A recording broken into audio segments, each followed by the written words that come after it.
चंपाषष्ठी हा सण भगवान शंकरांचा अवतार असलेल्या खंडोबाच्या दैत्यावर विजयाचा दिवस म्हणून साजरा केला जातो. फार वर्षापूर्वी मनी आणि मल्ले नावाचे दोन क्रूर दैत्यांनी त्रिलोकात हाहाकार माजवला होता. देव, ऋषी आणि सामान्य जनता त्यांच्या अत्याचाराने त्रस्त झाली होती. तेव्हा मार्तंड भैरवाच्या रूपात भगवान शंकरांनी अवतार घेतला आणि या दैत्यांविरुद्ध 6 दिवस असे घनघोर युद्ध केले. मार्गशीर्ष शुद्ध प्रतिपदेपासून सुरू झाले हे युद्ध अखेर षष्ठी तिथीला खंडोबाच्या विजयाने संपुष्टात आले. खंडोबांनी मलिदत्ताचा वध केला आणि मणिदत्ताला क्षमा करून आपल्यासोबत राहण्याचे वरदान दिले. विजयाच्या आनंदात ऋषीमुनींनी सदानंदाचा यकोट असा जय जयकार केला. याच विजयाचे आणि आनंदोत्सवाचे प्रतीक म्हणून घरोघरी तळी भरणे किंवा तळी उचलली जाते. तळी उचलणे याचा नेमका काय विधी आहे हे जाणून घेऊयात. तळी उचलणे हा एक विधी नसून तो कुलदेवता खंडोबाच्या प्रती कृतज्ञता व्यक्त करण्याचा आणि त्यांचा जय जयकार करण्याचा कुळाचार आहे.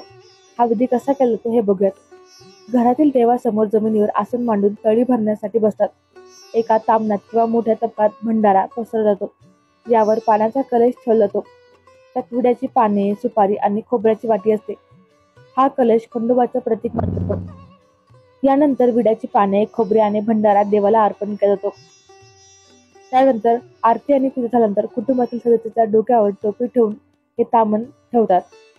त्यानंतर सदानंदाचा येळकोट येळकोट येळकोट जय मल्हार या जयघोषात तळी 3 वेळा वर खाली करून उचलली जाते. या जयघोष म्हणजे खंडोबाच्या विजयाचा आणि त्यांच्या कृपेचा आनंदोत्सव असतो. विधी संपल्यानंतर तळीतील भंडारा हा सर्व घरातील जे आपले लोक आहेत त्यांना आपण लावतो. चंपाषष्ठीच्या दिवशी नैवेद्याचं विशेष महत्त्व असते.